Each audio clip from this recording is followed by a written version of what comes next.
Well, GU, change is in the air. The flowers are blooming, summer is upon us, as well as the completion of the long-anticipated John J. Hemmingson Center. Hemmingson is located on the corner of Cincinnati and DeSmet and is one of the most profound buildings on campus, physically, technologically, and conceptually. The building is a massive 170,000 square feet, offers state-of-the-art technology on every floor, and is architecturally designed to support its themes of transparency, community, and sustainability. It's a place to grow, meet, discover, and learn in every aspect of life, body, spirit, and mind. President Thane McCullough was nice enough to sit down with me to have a one-on-one interview about the structure, as well as let the GUTV camera crew go on an exclusive tour of the building. Mind you, this is still under construction and will not be finished until June. But without further ado, ladies and gentlemen, welcome to Hemmingson.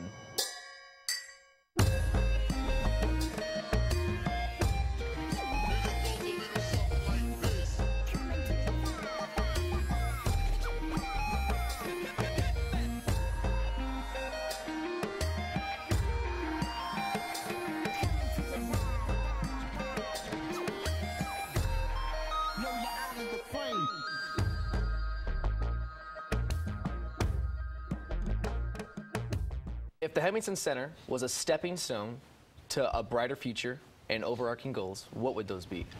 Part of the reason that it is as large as it is that we want to make it more capable of bringing more people together in a way that our current or older facility really doesn't and hasn't. We're wearing these hard hats and we're wearing these nice jackets, making us beautiful. stick out. I mean, it's not like we're famous enough as it is. So what kind of danger are we in? Do we really need these? Is there a possibility this could be a fatal shoot? There is always. You can never be safe enough, not on an active work site. And they really are putting stuff up still on ceilings and stuff like that. There's probably some welding and some burnishing going on. So yeah, we have to be careful. Absolutely. Remember, kids, safety first. Well, you want to go tackle this beast and go on inside? Yeah, let's do it. Let's do it. All right.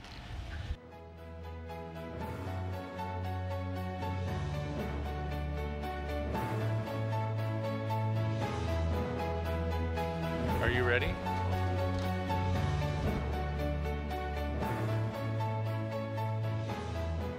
Okay, so this is the welcome wall. It's right inside the main entrance. Exactly. Right, and this is an LCD display that's going to show us what? It's a high-definition interactive display panel that is going to be there to literally be a technology interface, welcome people to the building, tell them a little bit about what's going on. It is going to be interactive, so they can walk up to the wall, they can touch it, and it'll respond to them by producing a response based on what they choose. We sort of use it as a means of helping in a digital way to tell the story of Gonzaga, tell a little bit about the building. A little bit about the history as well. Yeah, a little bit about history, a little bit about our alumni and some of the people who have come before us here at Gonzaga. So it's probably going to evolve and change over time in terms of what it does.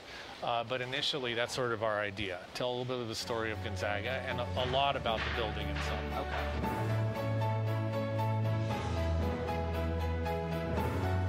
We are standing in the middle of the atrium, and this is right inside the welcoming area as well.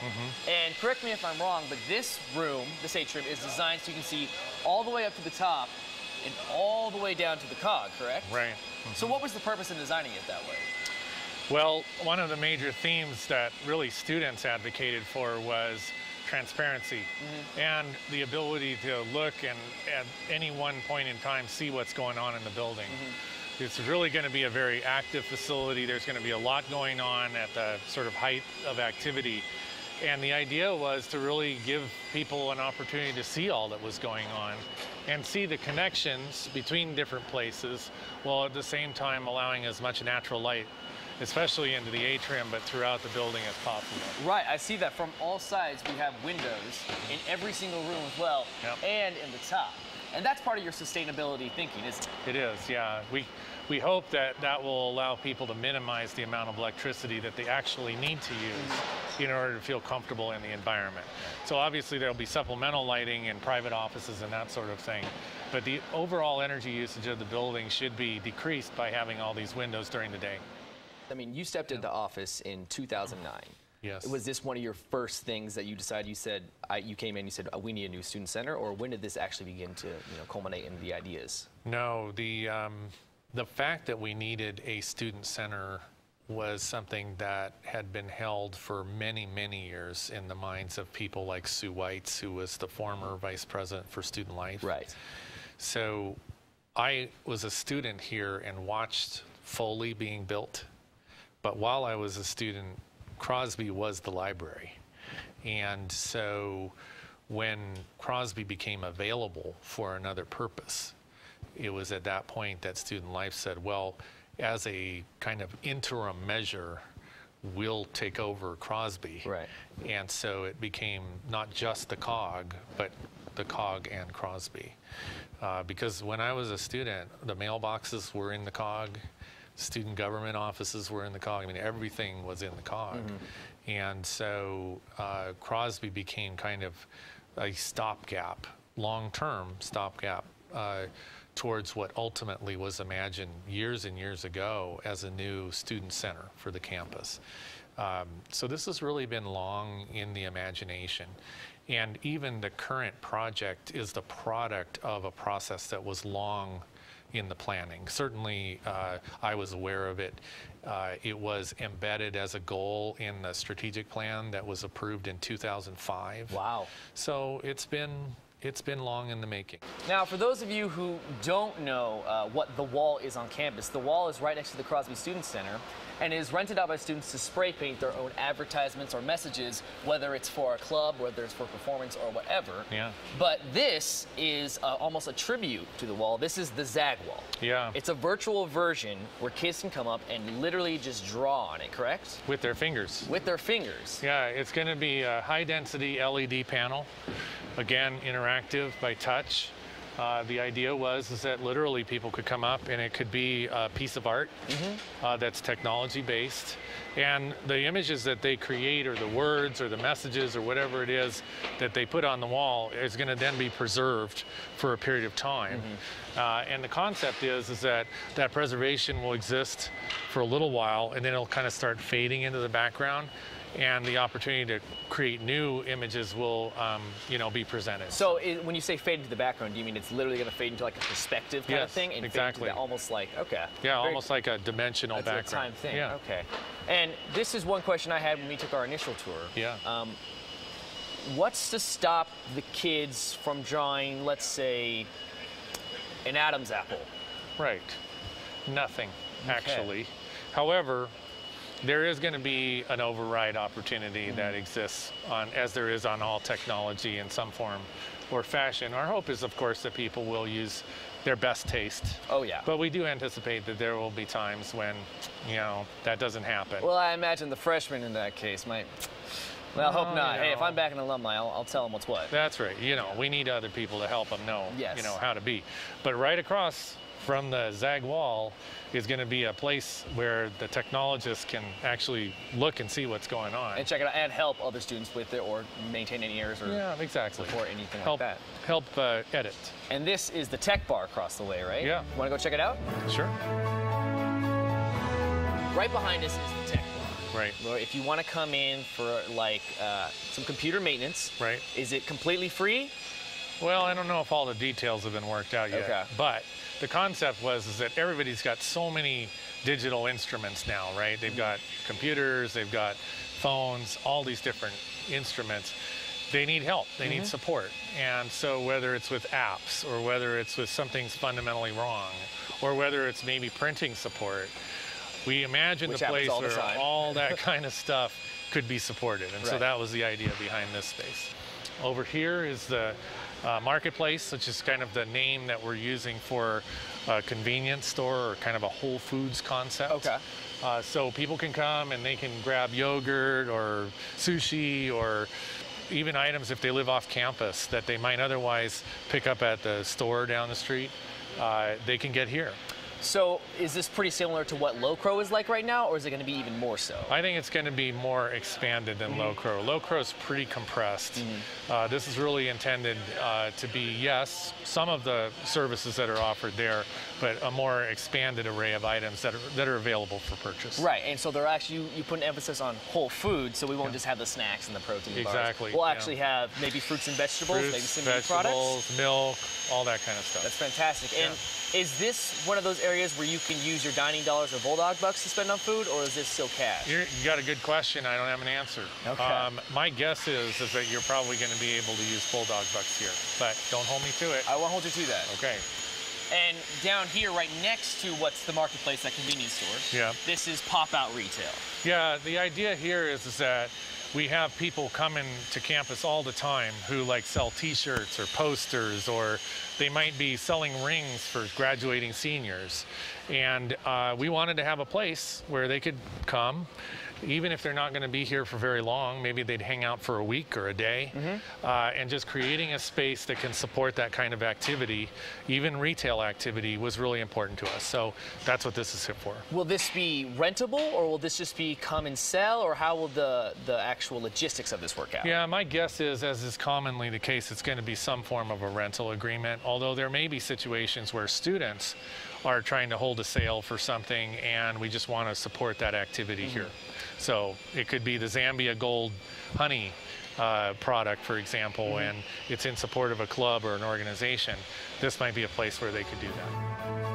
Einstein Brothers, to here. Yep. And right across from us is also Starbucks coffee. Correct. And this also kind of envelopes the whole idea of the food aspect, the community gathering. Yep. So also what's not built yet is there's going to be a lot of seating for all the students, right? That's right. And it's going to be a nice place to just chill, hang out, maybe study with some friends. Yep. And even past there, which we're not going to visit though, is the Hearth Lounge. Yeah. What is that going to look like? Yeah, that's sort of the really symbolic living room of the whole center. There's a fireplace right in the middle of it. Fireplace? Yeah. Wow. And it's visible, all 360, really comfortable seating. So there's going to be a variety of seating opportunities all along this side of the building. That sounds very classy. Does it come with like a complimentary smoking jacket and scotch, or? No, we haven't ordered that up, you know, budget. Well, something to consider, you know, that's one of those things the students might want. I know, but that might be something alumni pitch in for. Hey, you know, when I've been making those money.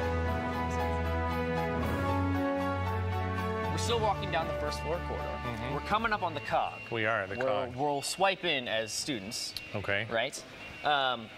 Will we still see Peachy K here? You will. That is absolutely fantastic. I would hate to lose Peachy K. So that means Sodexo is still going to be part of this. Sodexo is a big part of this. Sodexo is a big part of this. Well, we know that Sodexo is all about sustainability and what they're going to be doing to really benefit the Student Center. So we decided to do an extra story on what Sodexo's doing for the Hemmingson. The Hemmingson Center offers many different dining options, including a brand new meal plan. What we have done is listen to students, and what we have is more dining dollar offerings. So that has been something that they want to do their food, but we also have created what we call a loyalty program. So there is a base program called the Silver, where students can get a meal plan that's unlimited. So one of the things they said is they're tired of all the restrictions, so the restrictions are gone. You have unlimited, you can come in anytime. It's kind of like Mom's Kitchen. So it'll be great for students in that they can come and go, they can eat the way students eat, which is about every couple hours. Starting on the first floor, you'll see 4 platforms. Probably our most popular platform is going to be Spikes. His agriculture will be interesting in that we'll be using local and/or organic items. It'll be an all-vegetarian platform. We will be utilizing a lot of the food that we feature in the greenhouse. That'll be our all-vegetarian platform, and it's also going to be with all natural whole foods. So you most likely won't be seeing like lasagna or pasta type dishes. We're really going to try to angle that more towards vegans. But up in the World's Fair on the 2nd floor, that's where we're still going to keep our simple servings. World's Fair has 2 entree lines, so we'll have a regular entree line, and then we'll have our simple servings, so that'll take care of all our dietary needs. Everything's cooked in front of the students, so that is also going to be very exciting. Gonzaga really wants to emphasize variety to cater to every student's dietary needs. The new dining options will include World's Fair, 360 Degrees, Zagriculture, Daily Bread, Mediterranean Coast, The Marketplace, Spikes, Starbucks, Einstein's Bagels, and the Bulldog Pub. Be sure to check out all these places as they have a lot to offer. This is called the Cog. First level. This is the first level. It's 2 levels, right? It's 2 levels. Why 2 levels? Why is such an upgrade? We need more seating. We need more seating. And it's 720, is that correct? Yes, 720 at least. At least. That's the primary seating areas. Additionally, on the upstairs level in the back, there's more seating. And we also have 6 dining stations here. Yeah. We have the 360-degree Mongolian grill. Right. Spike's Diner, which is American grill. Yep. Zagriculture, which is vegetarian and local farm produce. Mediterranean cuisine, which is regional. Right. World's Fair International, and Artesian Deli, which is salads, breads, and desserts. Right. I think the newest thing we're seeing here is this Mongolian grill. Yeah, that's right. What is this? What is the Mongolian grill? Well, a big part of the concept with all of these stations is to actually have the food prepared on demand. Part of this is about making it fresher food, making it more healthy, and it's also about reducing waste. So the 360 Mongolian grill concept was one of the preferred concepts that students told us they thought would be cool because it allows for on-demand cooking and preparation of all kinds of foods. I see. Here's a question. I was reading up on the Hemmingson blog, and it had the differences and similarities between the old cog and the new cog. And the new cog, it quote said, "We'll have better food." Now tell me, I love the cog eggs. I mean, I love how they really just flush out your system. It feels great. But how are we going to get this better food, quote unquote? Well, I think that what is most important is probably the part you don't see, and we may not get to here, but it's all of the food preparation areas that this facility has allowed Sodexo to have. So unlike the old cog, and even to a certain degree unlike the Bark, the amount of kitchen prep area for this facility is huge. Which is in the basement, correct? It's in the lower level, yes. And they'll be taking an elevator up and then prepping it for consumption actually on this level and the second level of the cog. On every level, there's actually a kitchen prep area. Wow. So yeah, so I think what is probably going to allow for better food prep, honestly, is everything is brand new. It's bigger. The equipment that's been procured is state-of-the-art. And the whole principle behind the preparation of the food is fresh. So a lot of work is going to go on to bring really good, high-quality stuff to the consumer in as kind of just as they want it, time as possible. Well, as long as it's not top ramen, I think the Zags will be pretty happy with what's being made here. If you want top ramen, you can get it at the convenience store. Yes! So what was it that gave the inception of the idea of a new student center?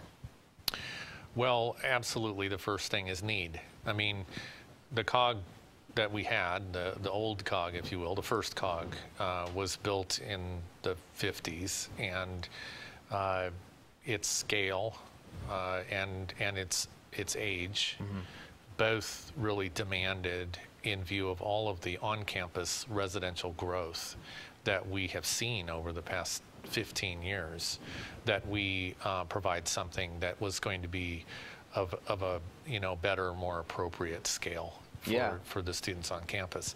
And of course, the core of that was really dining. We have, and we always, well, not always, but for many years had 2 primary dining facilities on campus. And for a long time, they really did also support 2 different areas of campus. So the West Campus was supported by the CAD, and the East Campus, though the default for everybody was really there to support, the East side, the cog.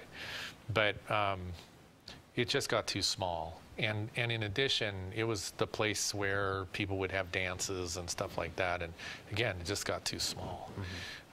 There were also some structural issues. The old cog needed shoring up. And while it was perfectly safe and it could last indefinitely, it just, to me, pointed to the reality that there were some things that we just couldn't do as a university with the cog that we should be doing and that we could be doing. So that was sort of the impetus behind the whole thing. So we're leaving out of the second floor of the cog. It's a beautiful, beautiful dining hall, I must say. Nice job.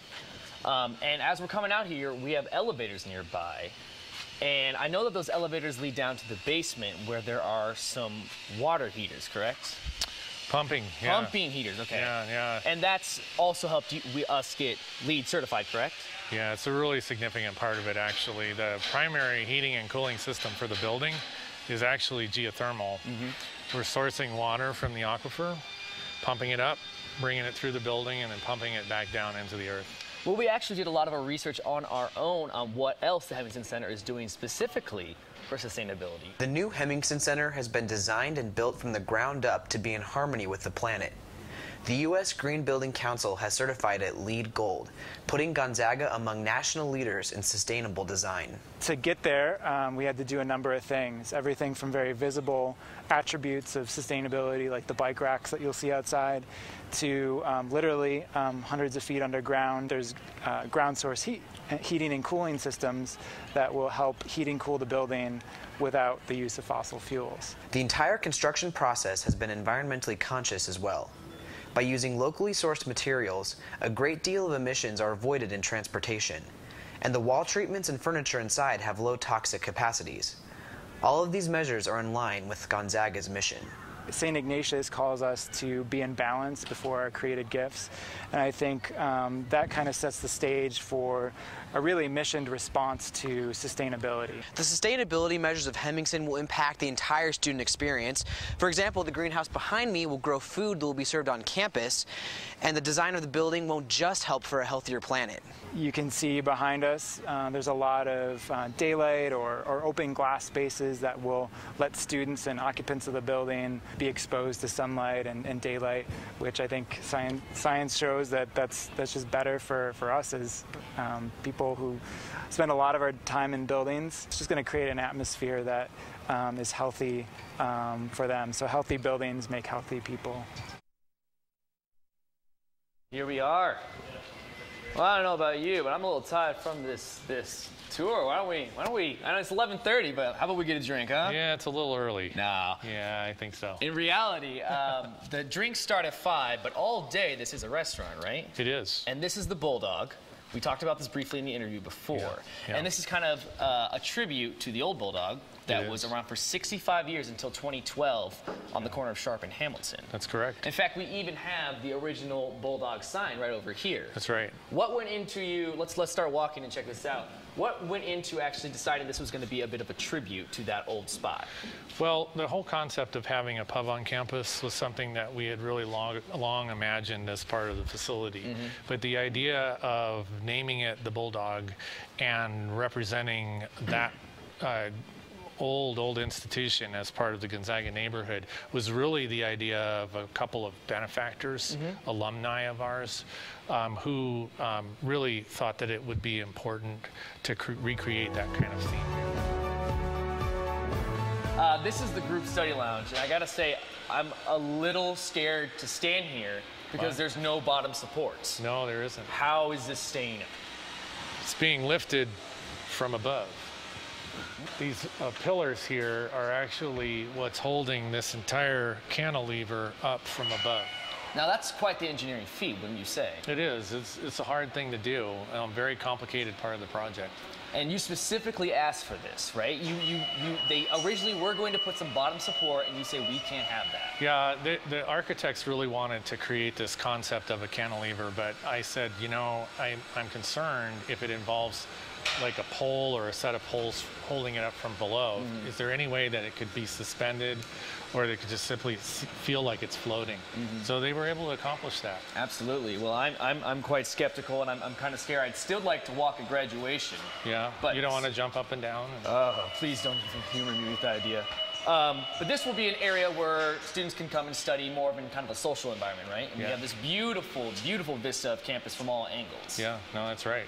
In fact, one of the things that you can see if you're at one corner or another, you can see all the way down to the Stevens Center or all the way over here to St. Al's Church. So it's a pretty cool spot. Right down Bulldog Alley. Right down Bulldog Alley. Absolutely. Building community is a really important value for us at Gonzaga. And for me, building community connotes gathering together, especially around food. And I think that's a value for the ages. I don't think it matters when you're going to college. I think having a great place to come together and have food and enjoy one another's company and get to know people and to work together on projects and so forth is a really, really important part of building community. And so that's probably what I would have found to be of real significance. And I think it's going to be today. I think we could not have done what we're doing on this campus or on many campuses in the late 80s.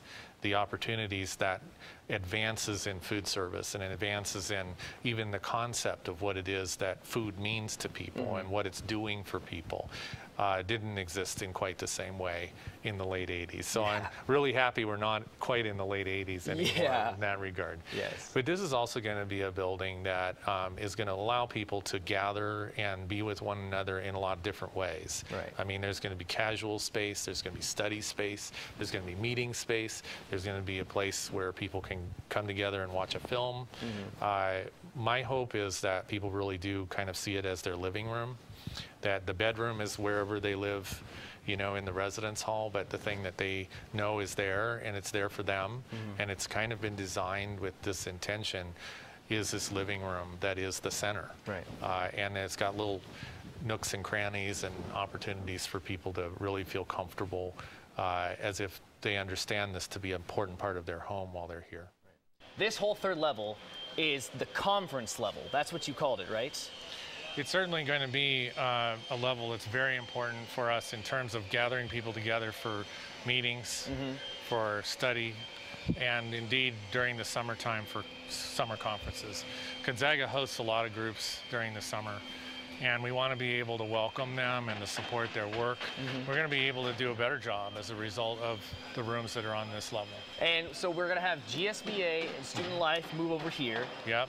We're going to have the LGBT Resource Center over there, also non-traditional students. There's going to be a plethora of departments that have moved to this third floor. That's correct. And they are abandoning Crosby, and they're abandoning some of the houses. And so we were kind of curious what was going to happen to these houses and what was going to happen in Crosby. So we did a little bit of research on our own, and this is what we found. As construction nears its end on the Hemmingson Center, organizations such as Gonzaga Outdoors and University Ministry are getting ready for the change in location. We've been very blessed with a really cool space down in the Hemmingson Center, so we're going to have a lot of space for our students to be working, a lot more space than we have now. I think a lot of more interaction between all the workers here at University Ministry will be able to happen more effectively, since there isn't a hallway that we have, but more of a round room where you can kind of poke into each other's offices. So I think it's going to make our ministry better, and it's going to be a really cool working space for all of us. Gonzaga Outdoors representative Tessa Anton agrees, saying that the space in Hemmingson will enable GU Outdoors to provide more services to students. Our ultimate goal is to just be the most welcoming space we can be, and just provide as many gear rentals as we can, and hopefully the number of trips we'll put out there will grow with just having more resources and more space to work with. With new facilities comes change, and as students transition from Crosby to Hemmingson, Crosby managers will be feeling the effects play out in their jobs. It's more different than it is this year, so like there's not so much like the Crosby Information Desk. There's just different like outlets that you are now, like more specified, like a certain part of the building, more than just being like a manager of like the student center in general. You'd have a more specific part in like the building. Even though the organizations are excited for the new student center, it doesn't mean that Crosby won't be missed. Crosby has been a home for a lot of people, and as our community continues to grow and as our university continues to kind of come into its identity, I think it's a really exciting time to move into Hemmingson and see what that offers us. I'm going to miss just all of the traditions we have and everything, but we're definitely going to make the space our own and make our own traditions in the new Hemmingson Center. So shall we head into the ballroom? Should we check this baby out? Okay. I'm ready. You ready? Dun da da da. Holy mackerel. You know, This is ginormous. it's going to be impressive. Is this bigger than the Globe Room in Cataldo? Oh yes, it's much bigger. Much than the bigger. room, yeah, about twice as big. And something really cool about this room is that it can be, for one, it can be divided up into 3 different sections if we wanted to separate groups, but also it can be used by the community, right? Yeah, that's correct. We really wanted to have a space that's going to be primarily for Gonzaga students, dances, speakers, that sort of thing, but it's also an opportunity to offer a space to the broader community where they can gather. What kind of events do you see Gonzaga actually having in here?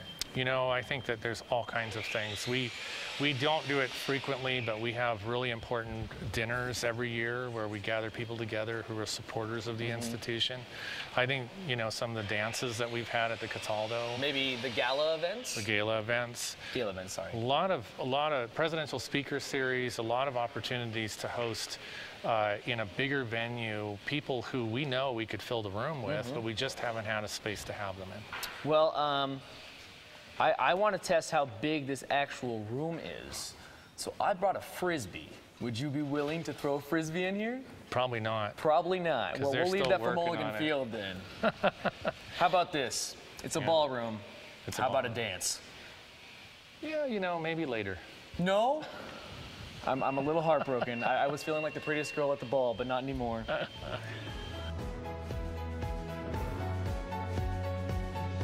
Dr. McCullough, we want to thank you so much for being a part of our show and showing us a wonderful tour of this epic Hemmingson Center. It's been an absolute thrill to go on this ride with you and to hopefully show the Gonzaga community what it's all about.